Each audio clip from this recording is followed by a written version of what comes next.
Good morning. I am calling the Subcommittee on Oceans, Fisheries, Climate Change, and Manufacturing hearing to order. And good morning, and thank you all for your time this morning and for your attention to a very important topic. I called for this hearing today because I'm committed to fighting the deadly fentanyl epidemic on all fronts. The United States is facing the worst drug crisis in history, with a majority of overdose deaths caused by fentanyl. And while we talk about these drugs in a more global sense, make no mistake, this has very real impacts on people's lives. Too many kitchen tables have an empty chair because of this scourge, and I will leave no stone unturned to end it. In recent years, fentanyl has killed thousands of Wisconsinites, devastating families and communities in every part of my state. I've heard from mothers who lost children, cops and paramedics on the front lines, and advocates all demanding that we do more to end this crisis. And I know my colleagues hear the same resounding message in their states. This Congress, we took a step in the right direction when we passed bipartisan legislation to crack down on precursor chemical suppliers in China and drug cartels in Mexico that are producing these drugs and fueling this epidemic. But there is more work to do. We must make sure we are putting every resource possible toward protecting Americans and stopping the movement of deadly illicit substances across our border. In today's threat environment, malign actors ship precursor chemicals from China to ports in the Western Hemisphere. Upon arrival, criminal organizations process these chemicals into drugs, including the synthetic opioid fentanyl, that transit through the continent and devastate communities. We are also increasingly seeing fentanyl-laced cocaine or other substances moving through our hemisphere, causing a dramatic rise in fatalities. The fentanyl crisis demands a whole-of-government effort. The families I work for expect that all law enforcement and armed forces are working in lockstep. And today we are examining the role of the United States Coast Guard. One of the Coast Guard's statutory missions is drug interdiction. Historically, this mission has been focused on cocaine, the primary illicit narcotic shipped via maritime transportation. In recent years, the Coast Guard has demonstrated the ability to play a role in the tracking and removal of fentanyl and its precursor chemicals. Given the crisis in our country, we need to substantially increase this effort, and I look forward to hearing recommendations from our witnesses. The United States Coast Guard gathers intelligence, contributes assets, and conducts boardings of vessels of interest to identify, seize, or destroy illicit substances, primarily consisting of cocaine, methamphetamines, or heroin. The Coast Guard also contributes sea, air, and personnel assets to the joint interagency task forces to assist in tracking shipments of precursor chemicals and referring them to law enforcement and other partners for action. Today, I hope to hear about the Coast Guard's role in disrupting the fentanyl supply chain and opportunities to expand the Coast Guard's operational and intelligence capabilities to stop global drug movement. Part of improving our approach means ensuring that the Coast Guard has the needed resources and tools at their disposal. Transnational criminal organizations have dramatically increased the quantity of cocaine they are smuggling through maritime routes, yet we have seen a decline in cocaine removals at the same time. The Coast Guard is devoting fewer assets to the drug interdiction mission due to competing priorities and resource constraints. We must align sufficient resources to this mission so that we can stop cocaine shipments on water, where they are shipped in bulk quantities before they reach land and become much more difficult to interdict. At the same time, the Coast Guard is experiencing acquisition delays, the most notable of which is the 4-year delay in the offshore patrol cutter procurement program. I am concerned that we are not seizing every opportunity we can to stop precursor chemicals while they are being shipped from China. And finally, I'm concerned about our most valuable asset, our people.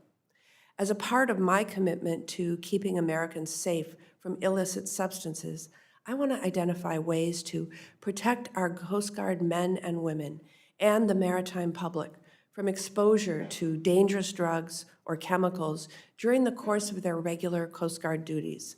I am therefore including in this year's Coast Guard Authorization Act a provision that would require all Coast Guard teams to carry naloxone or other opioid antagonists. In addition, the Coast Guard is currently 10% short of its enlisted workforce and has missed recruiting goals from fiscal year 2019 to fiscal year 2023.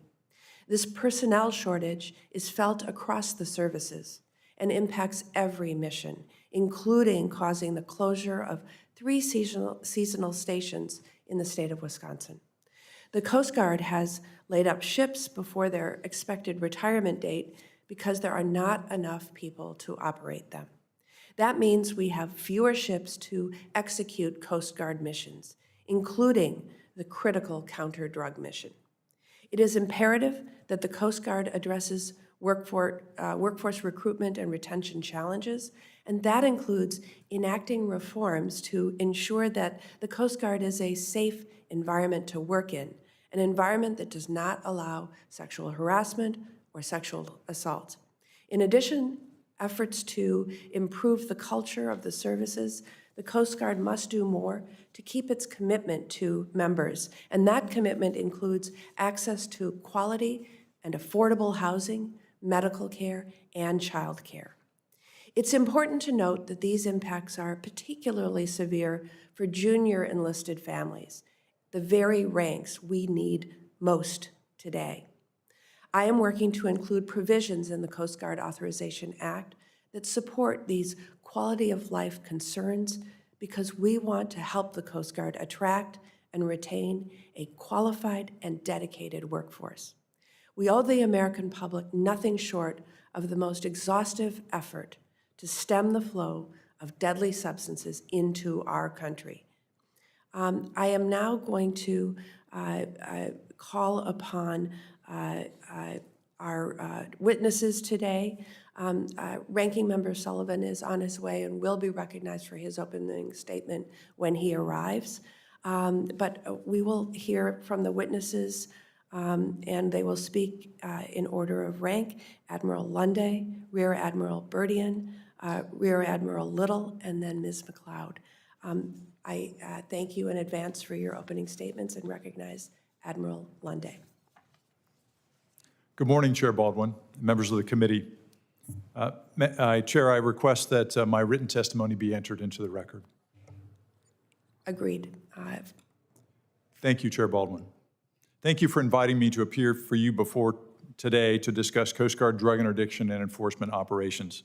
And thank you for your enduring and strong support for the Coast Guard and our men and women, these young sentinels who have dedicated themselves to serve our nation. They are the best from across our great United States, and I'm incredibly proud to serve with them. Today, our service is in greater demand than ever before by the American people. First, for the operations we conduct across the United States and in U.S. territories, protecting and defending our borders, and through counter-drug operations and other operations, and our marine transportation system that's made up of our ports and waterways that are so vital to U.S. economic prosperity and national security, and also for the Coast Guard's increasing global presence in Latin America, the Arctic, and the Indo-Pacific, and in other places where our authorities, capabilities, and our operations make us a trusted and reliable partner across the interagency and with our allies and other nations who share our values. The Coast Guard provides a unique and enduring value to the American people. Central to the Coast Guard's missions are maritime drug interdiction and enforcement operations. Transnational criminal organizations are highly sophisticated and finance criminal cartels that operate across national boundaries, smuggling drugs into the United States. Cartels operating in Mexico receive the majority of cocaine sourced from Colombia and Ecuador and move it on transshipment routes through the Eastern Pacific Ocean and the Caribbean Sea for further transshipment to the United States. Cocaine and other plant-based narcotics remain a mainstay of these criminal cartels, but as you noted, Chair Baldwin, they are also engaged in the manufacture and smuggling of deadly fentanyl into the United States, principally across the land ports of entry. They also engage in human trafficking and weapon smuggling. This not only harms the United States, it also creates security challenges and destabilizes other nations in the region. And that fuels conditions that increase human insecurity, and it spurs irregular migration that threaten our U.S. border. The Coast Guard conducts drug interdiction and enforcement at sea where the cartels are most vulnerable and where we have the advantage. We do this with at-sea presence of our major cutters, boats, and aircraft, and our specialized law enforcement teams. We don't do it alone. We work closely with the Department of Defense, represented here by Admiral Burdian and Admiral Little, with DHS partners like DHS Joint Task Force East, Customs and Border Protection, and Homeland Security Investigations, and along with the Departments of Justice, including DEA and the Department of State. We work with allies and partner nations, sharing threat intelligence information and conducting combined operations at sea in the Eastern Pacific and the Caribbean. Over the past decade, illicit trade in fentanyl and other synthetic drugs has surpassed cocaine as the most dangerous threat to the American people. And we remain focused on any movement of drugs that are coming toward the U.S. and stopping that movement. Although we haven't seen yet significant amounts of fentanyl smuggled in non-commercial means by sea, we remain vigilant for that to change. And because these same cartels that smuggle drugs by sea also smuggle fentanyl, Coast Guard drug interdiction operations are essential to disrupting their revenue stream and also fostering information that we can use in criminal investigations to target their activities on fentanyl production and smuggling. Our continued successful drug interdiction and enforcement operations also depend on the readiness of our people and our assets. That's both readiness to operate today and future readiness. Our Coast Guard women and men conduct these operations in a dangerous and unforgiving maritime environment against criminal smugglers who would do them harm. They place themselves at risk to stop illicit narcotics from reaching our streets and harming the American people. We owe it to our workforce to provide them the best leadership, training, and tools to enable them to get the mission done and safely return. I'm grateful for your continued support in this effort. Thank you for the opportunity to appear before you here today, and I look forward to your questions. Thank you, Admiral. Admiral Burdian. Good morning, Chair Baldwin. Thank you for the opportunity to appear before the subcommittee today. I'm truly honored to represent the women and men of Joint Interagency Task Force South. We're a component of U.S. Southern Command and support the combatant commander's efforts to strengthen partnerships, counter threats, and build the team. According to the Perry Center, 40 of the 50 most violent cities in the world are in Latin America and the Caribbean. Much of that violence is fueled by narcotics smuggling. Transnational criminals disrupt governments and destroy communities and families throughout the Southcom AOR. Good morning, Ranking Member Sullivan.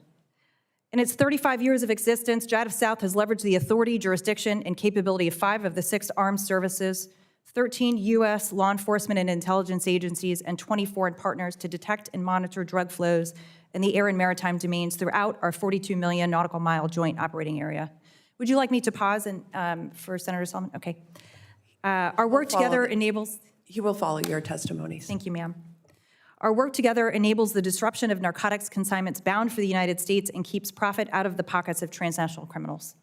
Last year alone, we enabled the disruption of 361 narcotic shipments, including the interdiction of over 300 metric tons of cocaine and 78 metric tons of marijuana, valued at more than $7 billion. This work represents over 25% of all known interdictions globally. In 2023, the CDC reported a decline in drug overdoses in the United States for the first time since 2018, but that trend did not apply to cocaine. Last year, more than 29,000 Americans died from cocaine overdose, a number that's comparable to losing a small American town, one that's just smaller than Manitowoc or just about the same size as Juneau, every single year. Cocaine-related deaths were 5 times higher than they were in 2014, when over 5,000 Americans, which was already far too many, lost their lives to cocaine overdose. More than 70% of cocaine overdose deaths involved combining cocaine with an opioid, most often fentanyl.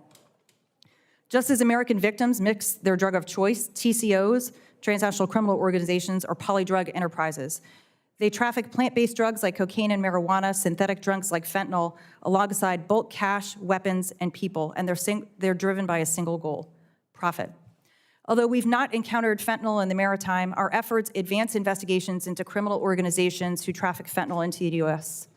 According to the Organized Crime Drug Enforcement Task Forces, last year, 23% of their designated investigations that involved maritime interdictions in the Giant of South Joa were connected to organizations also linked to fentanyl or its precursors.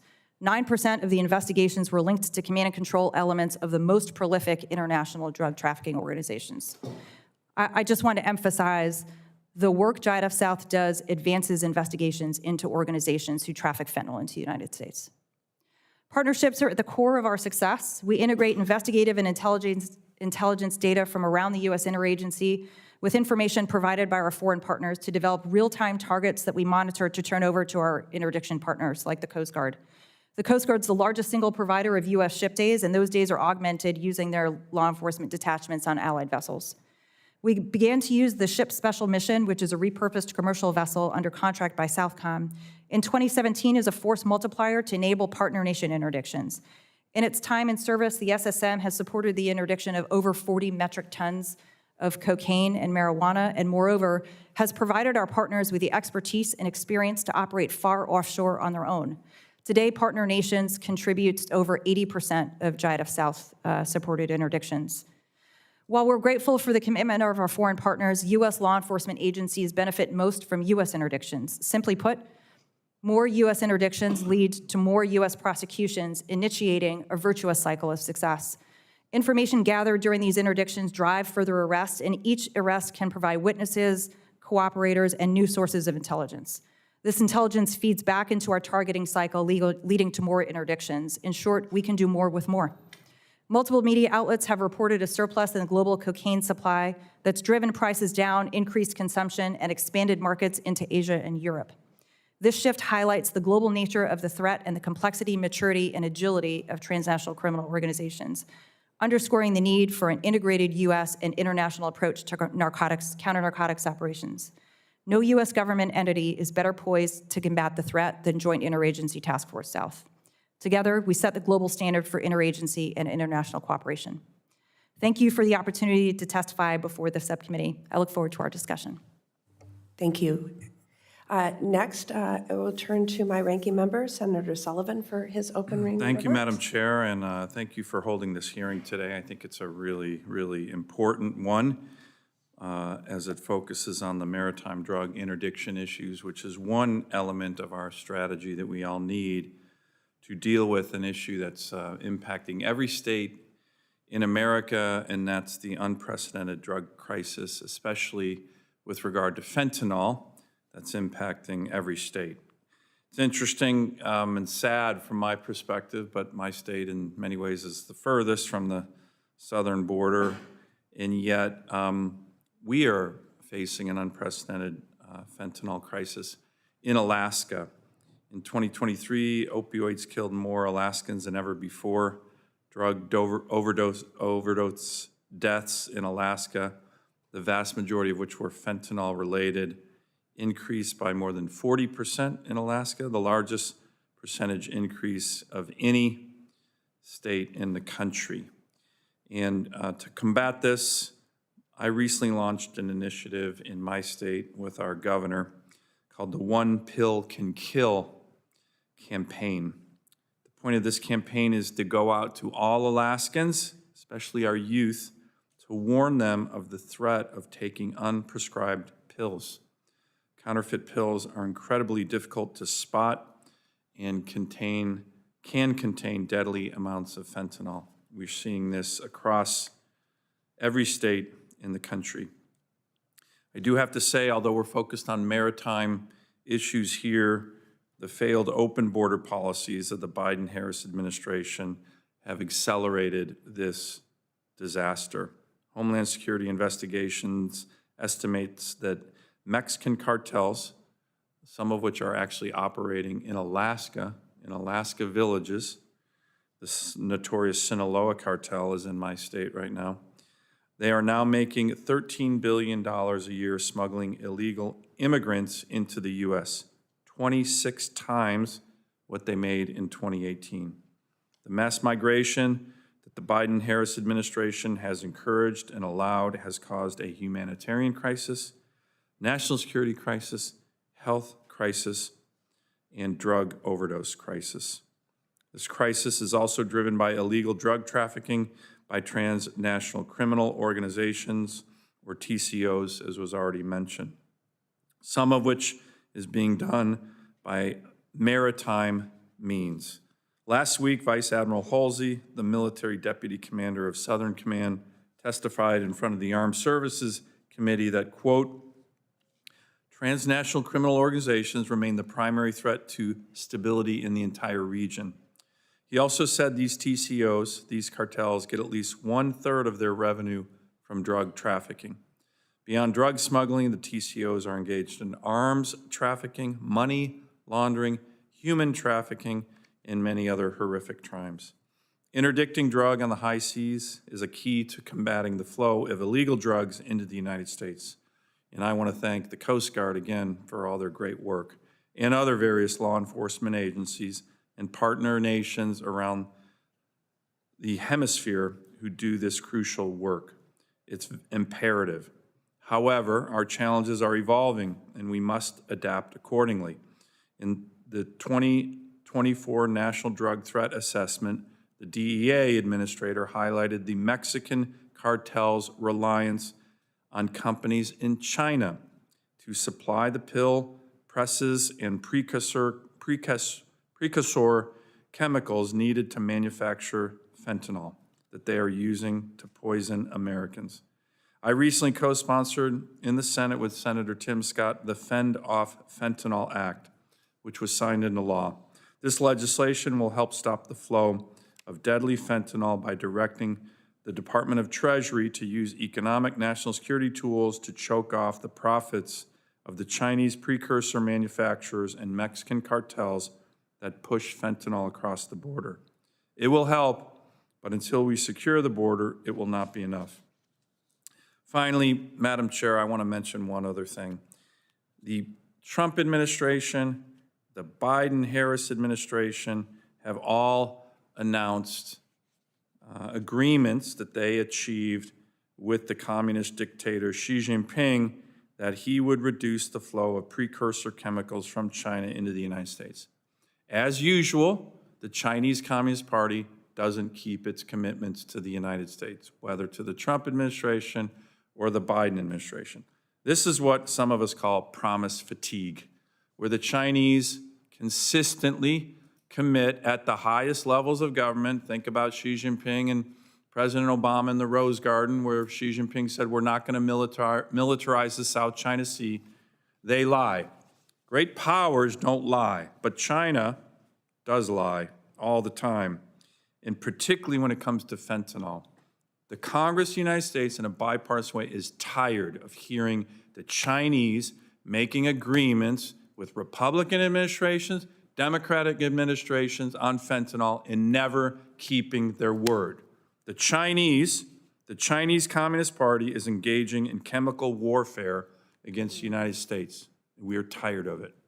Hear that, Xi Jinping and the rest of you Communist Party hacks. We need to hold their feet to the fire. Finally, I just want to mention the Coast Guard. Again, you have the biggest fans in the world in my state, the great state of Alaska, with regard to the Coast Guard. We are committed to a recapitalization, a continued recapitalization of the fleet to provide you the resources and the ability to undertake this and the other numerous missions you undertake every single day to save lives in Alaska, in Wisconsin, and everywhere else across the United States. So I want to thank the Coast Guard, and I'm looking forward to hearing what you need from the Congress to be able to do this mission, this critical mission, in a more effective way than you can be doing it now. Thank you, Madam Chair. Thank you, Senator Sullivan. Next, we're going to hear from Admiral Little. Good morning, Chair Baldwin, Ranking Member Sullivan. Thank you for the opportunity to appear today to discuss the important work of Joint Interagency Task Force West or JIADF West. JIADF West is Indo-PACOM's standing counter-narcotics task force. We utilize Title X authorities to provide Department of Defense capabilities in support of law enforcement counter-drug operations. Comprised of members of the Joint Force, elements of the intelligence community, and U.S. law enforcement, we identify threat networks and share that information with partners to reduce the flow of narcotics in the Indo-Pacific. We specifically target networks associated with drug trafficking, including precursor chemicals used to produce illicit drugs such as methamphetamine and fentanyl. Our priorities are protecting the homeland, strengthening our network of partners, disrupting and degrading threat networks, and countering malign influences in the region. My highest operational priority is identifying and stemming the flow of precursor chemicals, and we've been successful in providing intelligence to support these efforts. Our work has led to the indictment and seizure of illicit drugs and large quantities of precursor chemicals. Additional efforts have supported sanctions against multiple Chinese entities, materially contributing to the production of synthetic opioids. To succeed in our mission, we rely on a network of key partners. Chief among those are the U.S. Coast Guard and JIADF South. We routinely share intelligence and information related to transnational threats that transcend geographic boundaries. As we speak, JIADF West is sharing regionally derived intelligence that is informing active cases in the JIADF South area of responsibility. And these will likely result in Coast Guard interdictions. We also partner with Coast Guard training teams to facilitate instructional courses for international partners who may not have the expertise or resources to effectively fight transnational organized crime. Thank you for the opportunity to share the important work my team at JIADF West does every day, and I look forward to your questions. Thank you, Admiral. And next, Ms. McLeod. Chair Baldwin, Ranking Member Sullivan, thank you for the opportunity to be here to discuss GAO's recent work on federal efforts to counter illicit drugs. Illicit drugs like cocaine and fentanyl and the criminal organizations that traffic them pose significant threats to national security. As you know, Coast Guard is the lead federal agency for maritime drug interdiction. However, it faces significant challenges in carrying out its mission effectively. My testimony today will focus on two main areas. First, key federal maritime coordination efforts to counter illicit drugs, and second, challenges to the service's ability to carry out its missions, including drug interdiction. Regarding federal coordination efforts, the Coast Guard coordinates with the Department of Defense, other DHS components, and participates in joint task forces to enhance drug interdiction efforts.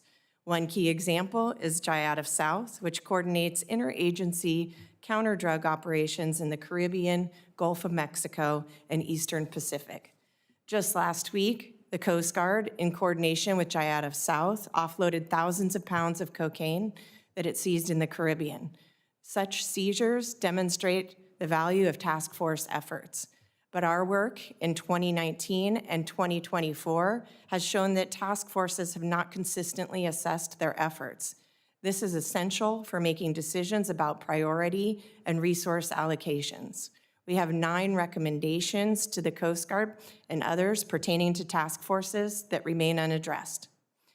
Second, the Coast Guard faces asset and workforce challenges that can impact its drug interdiction efforts.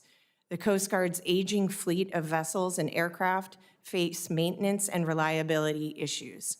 Declining availability of these assets and delays in acquisitions of their replacements can affect the Coast Guard's ability to conduct its drug interdiction mission.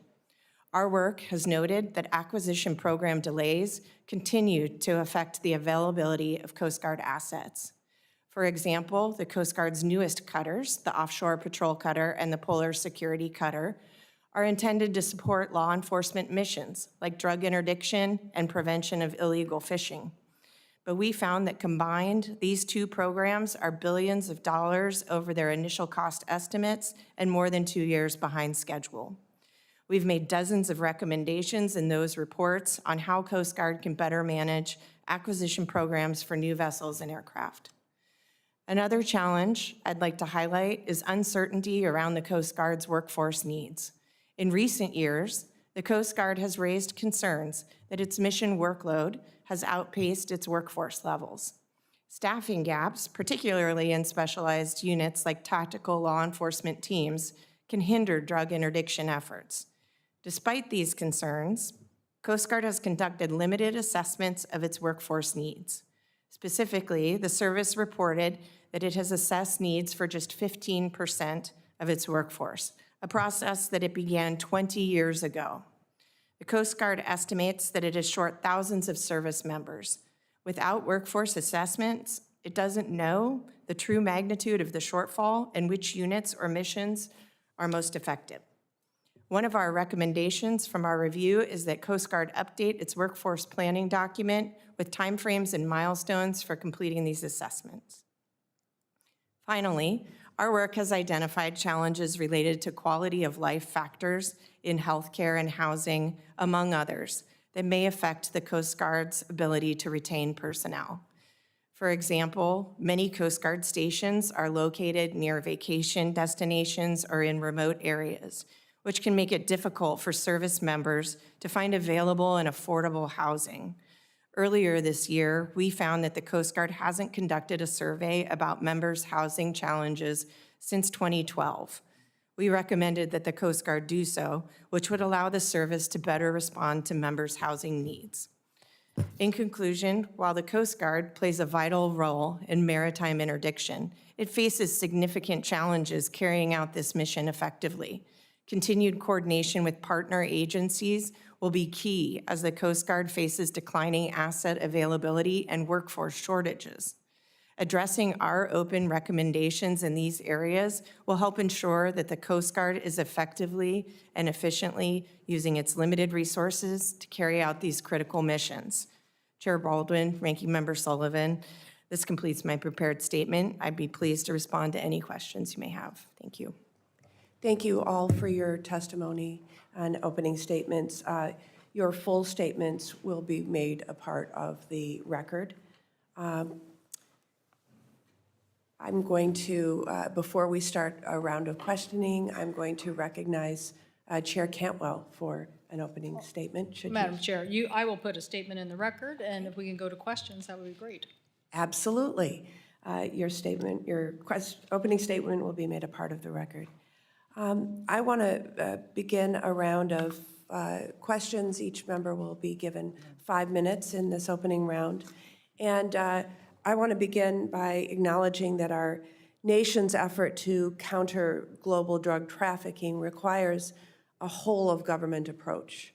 While the Office of National Drug Control Policy provides overall direction to these efforts, each participating agency must also have clear goals, partnerships, and resource requirements.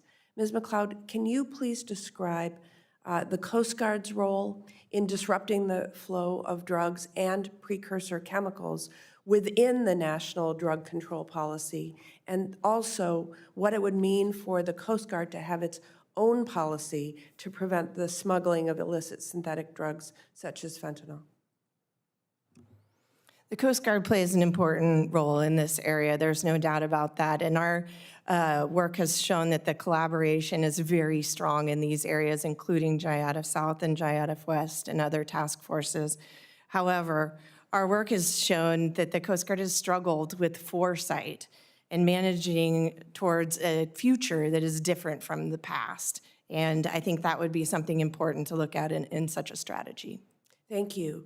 And Admiral Lunday, if this committee were to direct the Coast Guard to work with its partners and develop such a strategy, what activities would be prioritized, and how would you go about putting together that strategy? Chair Baldwin, thank you for the question. The Coast Guard's existing strategy exists in the Western Hemisphere strategy, which is about a decade old, and it's principally focused on targeting the transnational criminal organizations that are smuggling into the U.S. We currently operate our counter-narcotics efforts under the 3 national strategies for the northern border, the southwest border, and the southeast border, and our efforts are targeted in those areas under the national strategy. But it is time for us to look at updating that strategy for the Western Hemisphere so it fully aligns with the evolving threat that now includes fentanyl and other synthetic drugs. Thank you. Admiral Little, I'm interested in discussing with you the challenges of the Indo-Pacific and the work that the Coast Guard assets conduct to disrupt the global fentanyl supply chain. Part of determining how best to allocate resources and identifying where gaps remain involves adequately measuring performance. I notice that in 2019, the Government Accountability Office recommended your organization establish performance measures to track over time. This recommendation was implemented, and now, Admiral Little, can you please discuss what these measures show and about the efforts to track the global movement of precursor chemicals to synthetic drugs and how to improve our approach? Yes, thank you, Chair Baldwin, for that question.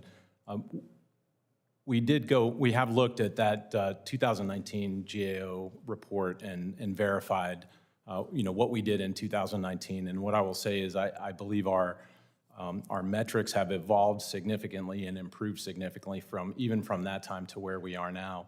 What's transpired in the last 4 or 5 years is a defense-wide review. We've had a significant reduction in capacity at GIADF West.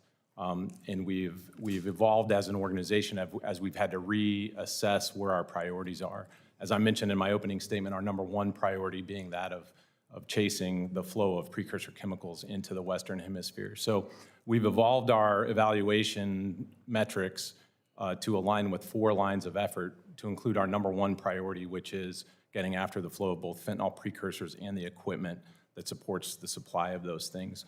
Underneath that, we have measures of effectiveness and measures of performance in the neighborhood of about 60 specific measures that seek to ensure that we're applying our efforts on our highest priority work and that we're getting the results out of that work to support success.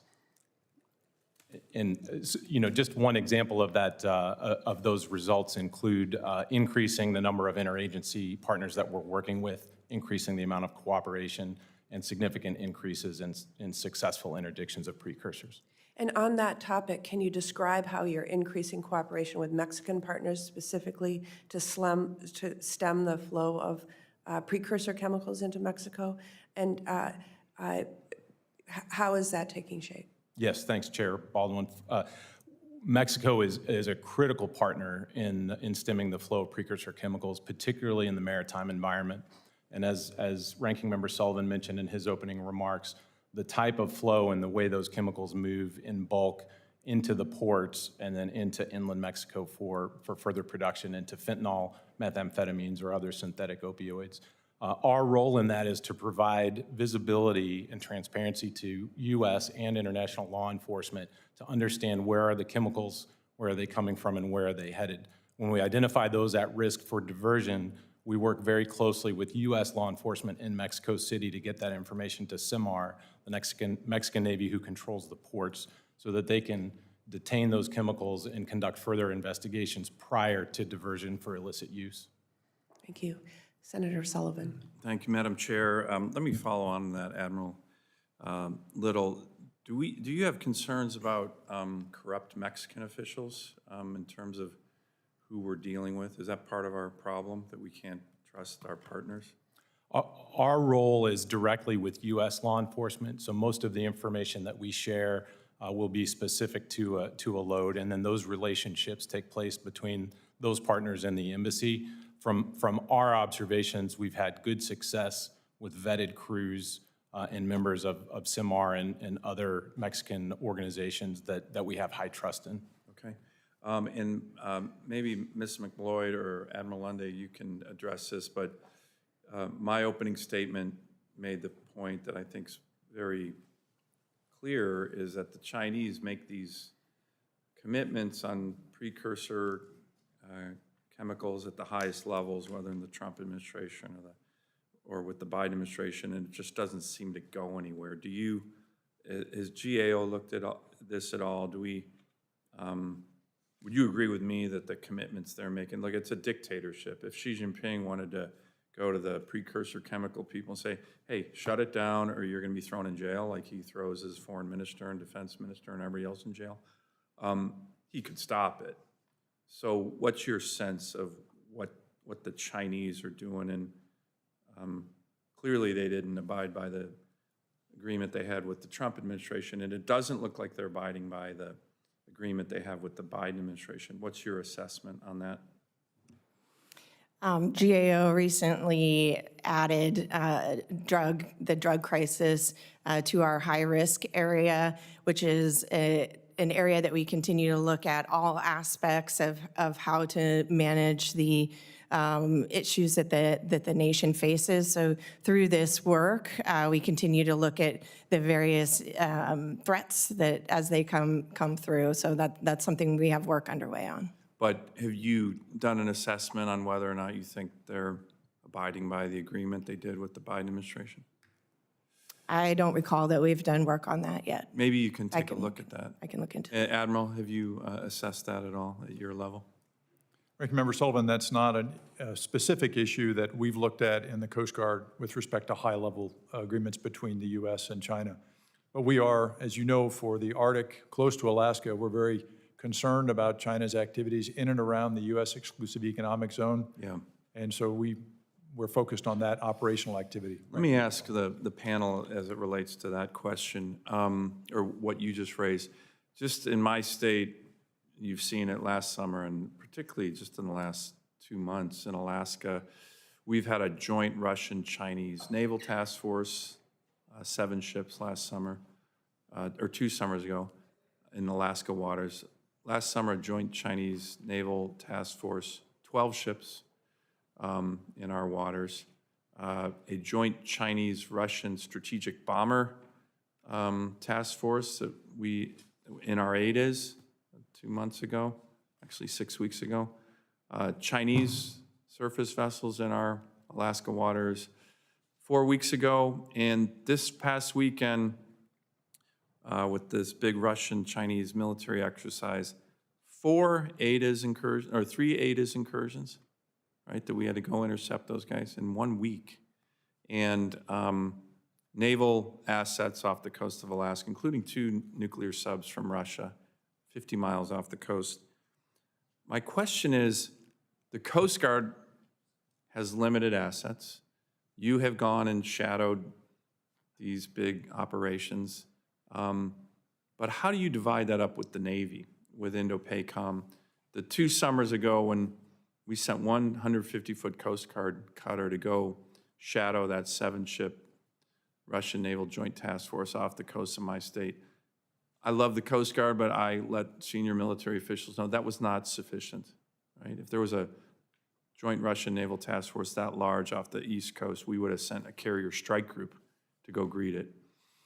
So last summer when they came back, and they're going to keep coming, right? This is just, they sent a 12-ship joint naval task force. We did send 4 destroyers, P-8s, and this summer we have a destroyer and a national security cutter up in Alaska shadowing these aggressive operations. But how do you divvy up the Coast Guard DoD assets up in Alaska, where there is so much activity going on with great power competition? And the one thing we do know is if we don't show up with our own force and our own weapon capability, they're going to keep doing this. Would you agree with me on that, Admiral? Yes, Ranking Member Sullivan, thank you. How do we divvy up those assets between the Coast Guard and DoD in what's becoming a really, really competitive sphere of competition in the waters and air and subsea off the coast of Alaska? Ranking Member Sullivan, you mentioned the Coast Guard cutter Stratton's meeting presence with presence this last weekend for the 3 Russian ships. One was a submarine. Now, the Coast Guard is unafraid out there, but we're not alone.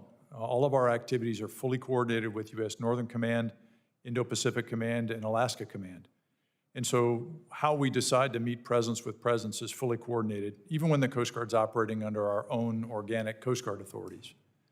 And so we remain in full coordination with them. We also coordinate with our Canadian allies on overflights of Chinese research vessels that may be operating in that area as well.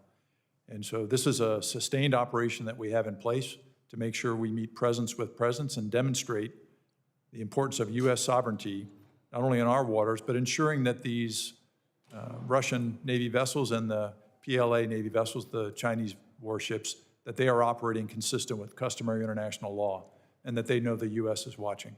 Do we need more assets up there, Coast Guard or Navy? Thank you for the question, Ranking Member Sullivan. We do. As you know, we are working hard to sustain the existing assets we have, while we also look to modernize the Coast Guard fleet by recapitalizing them. Not only our national security cutters, but the new offshore patrol cutter, and ensuring its presence. We have 2 of the new offshore patrol cutters, once they're built, which will be scheduled to be home ported in Kodiak, and then also along the West Coast and other areas, where they'll be able to provide that increased presence. Thank you. Thank you. And next I recognize Chair Cantwell. Thank you, Madam Chair, and I want to follow along Senator Sullivan's. I would have gotten to this same subject, but since you've gone here, let's go here first. And I'm not sure there's much daylight between Senator Sullivan and I on this issue. When I think about all the attention we give to the South China Sea, how about a little bit of attention in the Arctic? So we are having incursions, correct, by the Russians. Let's just get that, We have seen the Russians cross into our exclusive economic zone. Yes, Chair Cantwell. okay. So we know it's happening. And I'm extremely concerned about the fact that President Putin has announced that Russia will allow fishermen to fish in these international waters, which is a direct threat to our seafood sector. And the fact that the Coast Guard is the front line. And so I think we need to know from the Coast Guard what resources you think that we need to have. Now, just to throw in the original focus of drug interdiction, when I look at it over the past decade, the flow of cocaine through the maritime environment has doubled, while the Coast Guard removals have remained flat. And so now that cocaine is being cut with the deadly fentanyl, if the Coast Guard had more ships at its disposal, what could you do to boost those interdiction rates? Now I'm talking all over. And what else do we need to do to increase those interdiction rates? And look, I believe the Coast Guard does many things. You have 5 missions, and we put a lot on you. But I think we're asking, let us go and argue for a more focused approach in the Arctic and a more focused interdiction approach. But you have to tell us what resources you need and what you think that we could do in stopping chemical shipments or stopping traffickers before they get a chance to turn this into deadly narcotics. So I was actually going to ask you, Rear Admiral, but anybody who wants to answer that question. Thank you, Chair Cantwell, and I'll start. Thank you for the question. So we've received great support from the Congress and the administration to make key investments in sustaining our current readiness and modernizing our assets. But as the Commandant's been clear publicly and in testimony, we will need more going into the future. Today, the Coast Guard's discretionary budget is $12.3 billion with a capital improvement budget of $1.6 billion. Going forward, the Coast Guard is a $20 billion organization. We need today a $3 billion capital procurement and improvement budget in order to do the modernization necessary. And the remainder of that, the $16 billion, is needed to sustain our aging assets that we have in place. But that will enable us to deliver new assets, cutters, boats, aircraft, and other systems, along with the people, which are our most precious resource, to be able to provide the presence needed to do those missions. Well, I definitely could ask lots of questions about Cape D and assets and, their future and missions, but in this regard, does the Coast Guard have a draft out of that $3 billion that would be necessary for a larger Arctic presence for both the incursions that are happening by the Russians, the threats of the Chinese pretending to be an Arctic nation when they're not an Arctic nation, and to help in the interdiction? Do you have a proposal within that $3 billion? Chair Cantwell, we do have, in addition to the FY25 President's budget request, we also have an unfunded priority list that identifies items for increased purchase of spare parts for our aging cutter fleet, also parts for our aviation fleet, both fixed wing and helicopters, as well as increased funding for the recapitalization of assets to be able to accelerate the work that we need to do. could we get a plan from the Coast Guard on what would increase your interdiction capacity to try to address the fact that we've seen this huge increase in supply and not as much interdiction? So we want to help you get the assets. And then separately, I'd like to see a number that is, what would a larger, well, I don't know what Senator Sullivan would call it, you know, the Russians are going to continue to provoke, but what we want to do is to have, as you described it, a presence there, and to be serious about, you know, I mean, we have fishermen up there that the fleet, Russian fleet, are coming up next to fishing vessels. So we want to know what that plan would look like out of the $3 billion too. So more interdiction writ large and more capacity in the Arctic, meeting, as you described, presence with presence. If we could get what of your $3 billion proposal would be addressing either of those, and if that's not crisp, if you could get us something that is crisp, because I think Senator Sullivan and I plan to continue to communicate about this issue. And so, and Chair Baldwin, thank you for having the hearing to begin with and getting all of us here to talk about this. So could I get a commitment, Admiral, for that Thank you. plan? Thank you, Chair Cantwell. Yes, we will follow up with briefings and information for the record in response to your questions. Thank you. Next, we have Senator Blackburn. Madam Chairman, thank you so much. And I want to thank you for the hearing today. I think that looking at what is happening on the world stage with the cartels and the drug trafficking, the human trafficking, is something that we're continuing to see more of. And the fact that these precursor chemicals seem to be coming in by the container load, as one of our Tennessee sheriffs said, when they apprehend drugs now, they used to apprehend things in grams and now it's all in pounds. So we appreciate what the Coast Guard does. Admiral, I do have a question about the budget justification that states that failing to achieve counter-drug performance measures was due to a decrease in the number of surface assets due to reallocation to migrant interdiction operations.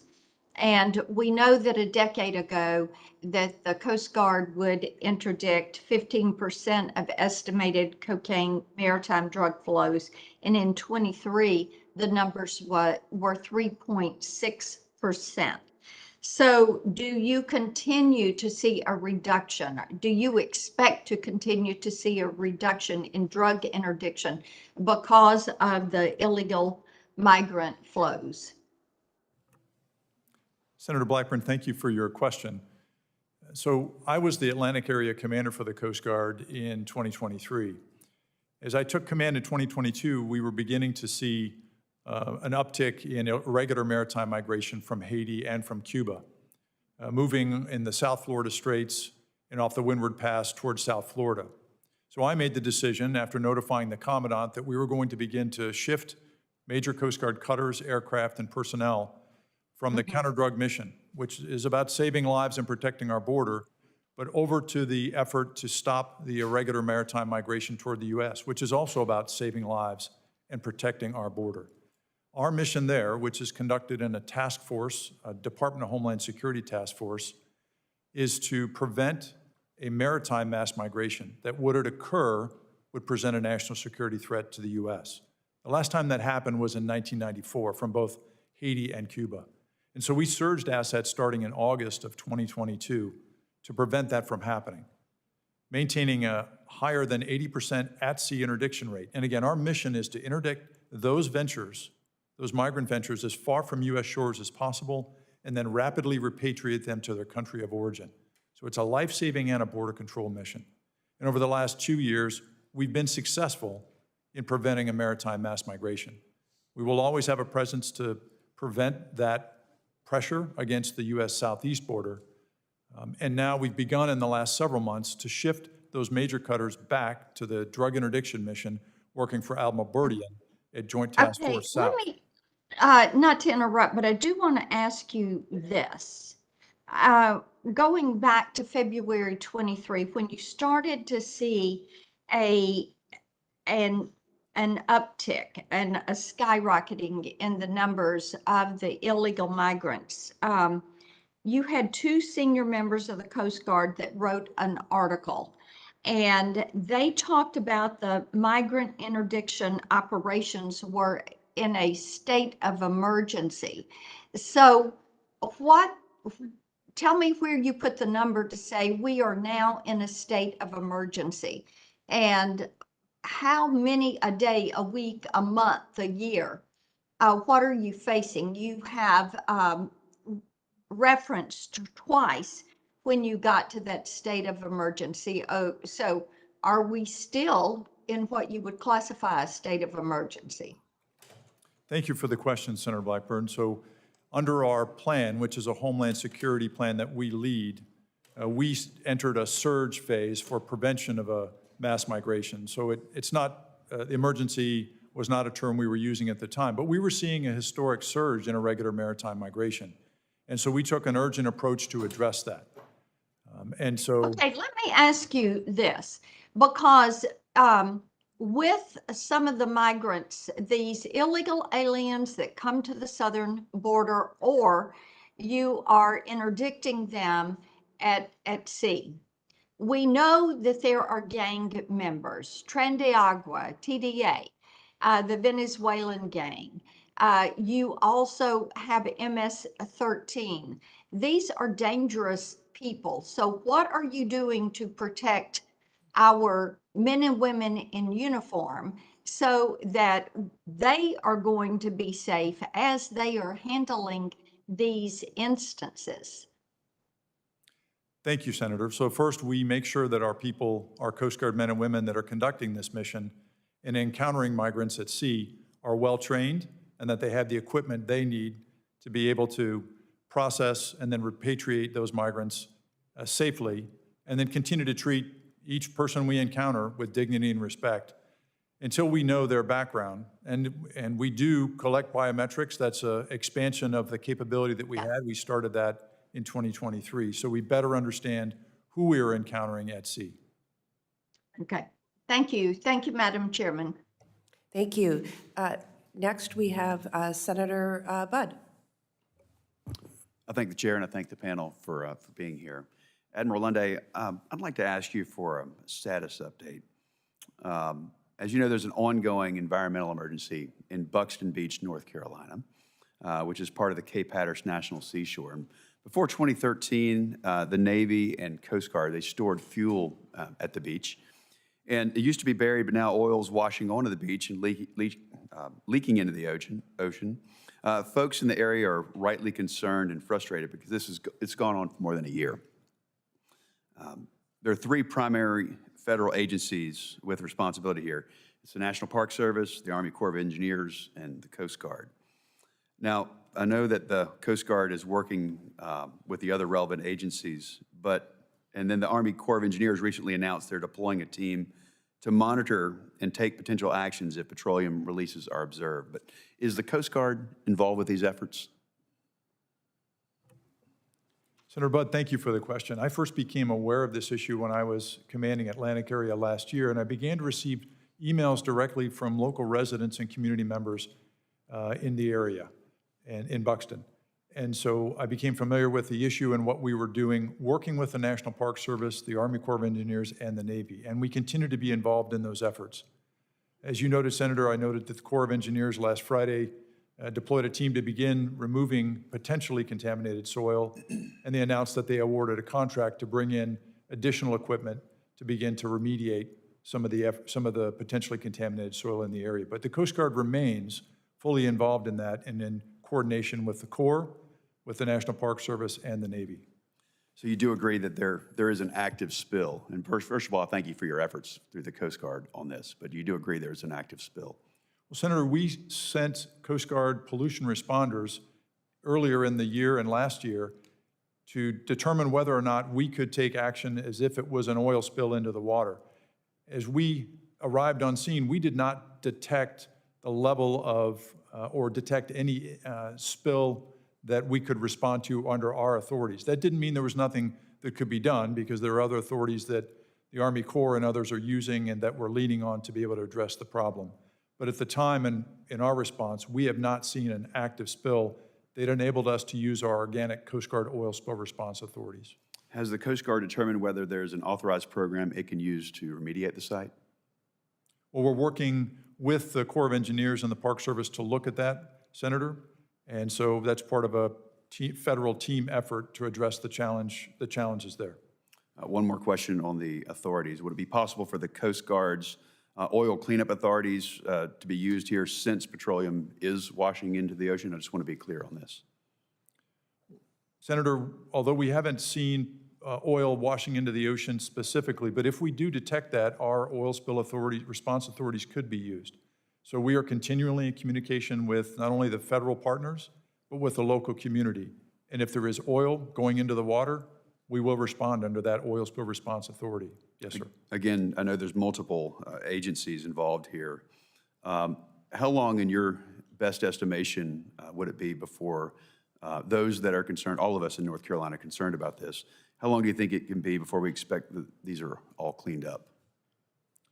Senator, I would like to get back to you with a briefing along with the Corps of Engineers so we can fully answer that question and provide that for the record, sir. Thank you. I would ask the Coast Guard to keep working, as you are, with every other involved party to end this environmental emergency now. This needs to be cleaned up without further delay. And again, I want to thank you for your efforts through the Coast Guard. I want to ask you a question related to what Senator Blackburn was talking about with drug trafficking. And this is regarding trafficking in the Middle East, including drugs trafficked on the fishing dhows. It has been, they've been used to finance Iran's malign activities.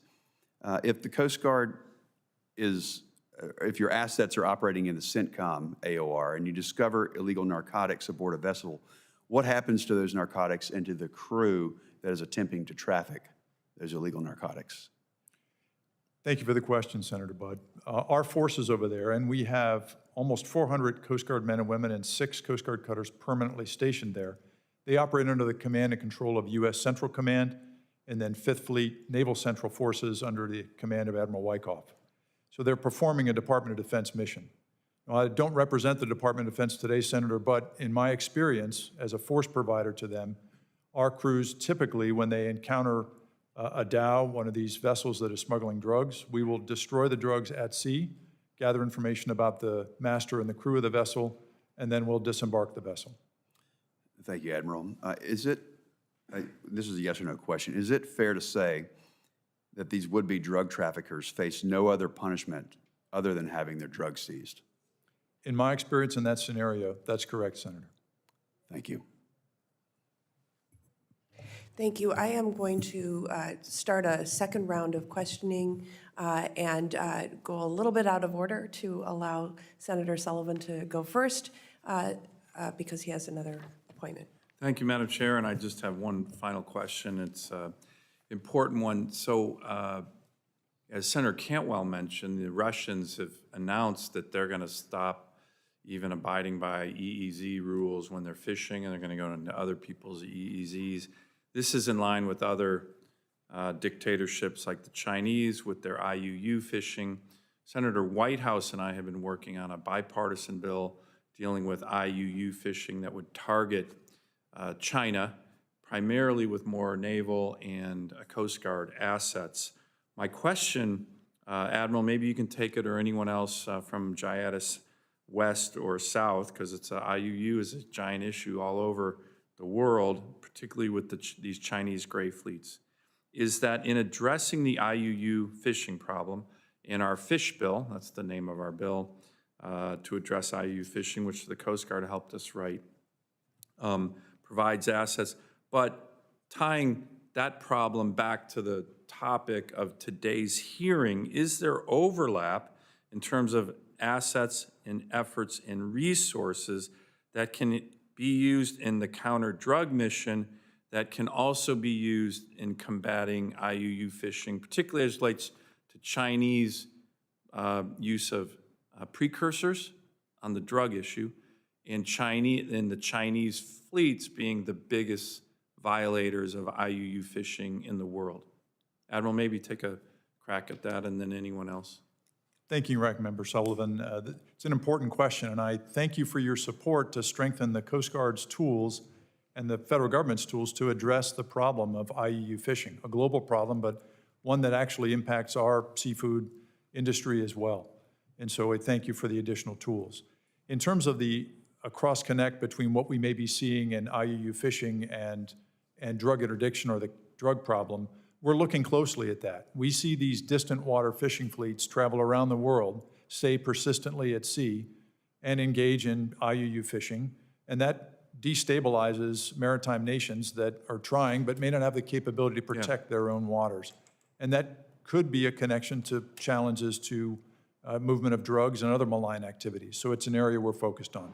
Great. Well, we want to continue to work with you on that because they're both really important topics. And again, Madam Chair, thank you for holding this hearing, and I appreciate you letting me cut in line. No problem. I want to go back to drill down a little deeper on some of the asset and resourcing issues. So as we've heard discussed already, more cocaine is entering the country now compared to 5 to 10 years ago.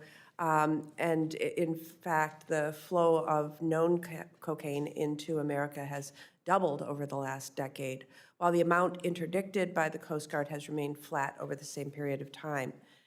The Coast Guard has not met its mission performance target for cocaine interdiction once in the past 10 years. So I want to start with you, Admiral Burdian. Cocaine is primarily trafficked in your areas of operation.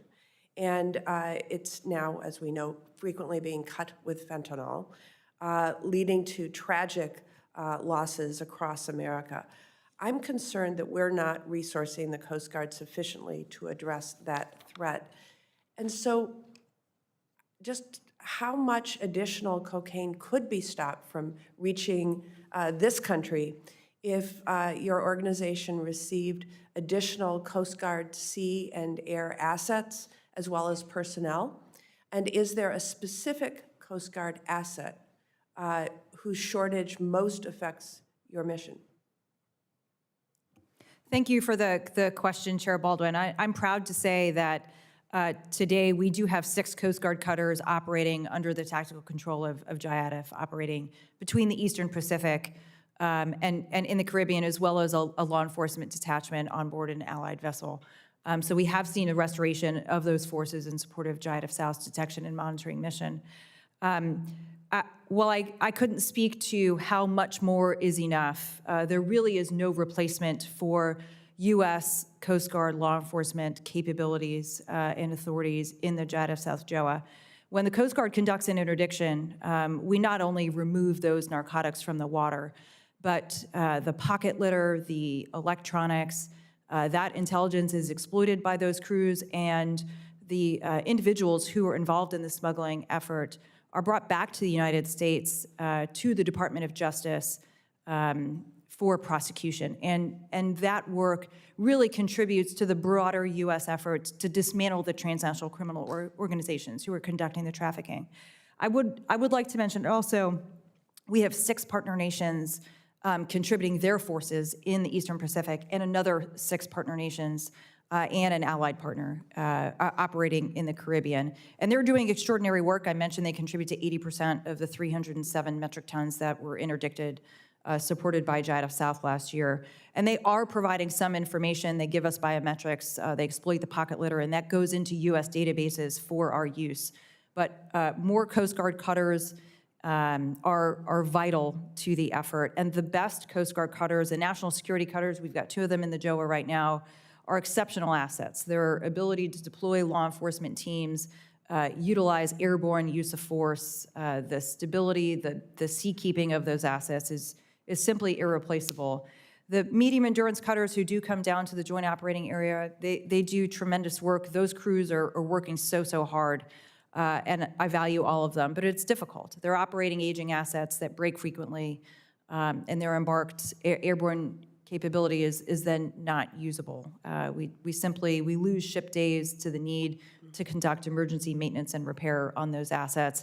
The fast response cutters, when we do get them down in the joint operating area, those are the newer 154-foot patrol boats, are also extraordinary. I think the data would tell you they're about 40% more effective than the medium endurance cutters. However, part of the package that's necessary to interdict these fast-moving assets is that airborne use of force capability from the Coast Guard Helicopter Interdiction Squadron. So best for us is a functioning, trained crew who comes in with an airborne use of force helicopter, a surface use of force capability that can deliver that law enforcement with those highly trained boarding teams. Thank you. And Admiral Lunday, can you describe for the committee how the Coast Guard balances risks and competing priorities when allocating assets between the counter-drug mission and other missions? And you were just describing a little bit about the need to do some of that pivoting with regard to Haiti and Cuba, when you describe the surge in maritime migration and the mission to prevent that. Thank you, Chair Baldwin. The top mission for the Coast Guard is, that is our North Star, is search and rescue and then ensuring the operation and defense of our marine transportation that is so vital to our economic prosperity and national security. And so we have not taken any reduction in the level of commitment to forces and operations to ensure we perform those missions. As you know, we have a 10% shortage in our enlisted workforce, the backbone of our force. And so because of that, we've had to take actions to lay up 3 of our 210-foot cutters and 7 patrol boats because we didn't have enough Coast Guard men and women to crew them. Now, we're making progress on recruiting, and I can talk about that, but the cutters we've laid up would have otherwise been operating and conducting drug interdiction operations or other high-priority operations that we've been discussing. And Ms. McLeod, from your vantage point as a subject matter expert, can you provide an assessment of what new technology or updates to existing platforms would yield significant improvements in the Coast Guard's drug interdiction mission? Yes, thank you. Technology is critical for Coast Guard operations. However, the Coast Guard has a long history of problems managing these resources. Our work has highlighted many areas. We currently have more than 50 open recommendations to the Coast Guard to help them manage resources. These include workforce planning, delayed acquisitions, and shore infrastructure resources, all of which are key to carrying out their missions, including drug interdiction. Thank you. I look forward to receiving progress reports on the Coast Guard's workforce assessments and the Government Accountability Office's recommendations, and I look forward to working with all of you to train and equip the people who defend our shores. With that, the hearing record will remain open for 2 weeks. During that time, senators may submit questions for the record. Upon receipt, witnesses are requested to submit their written answers to the committee as soon as possible, but by no later than Thursday, October 3rd. I thank the witnesses for appearing today, and this hearing is now adjourned.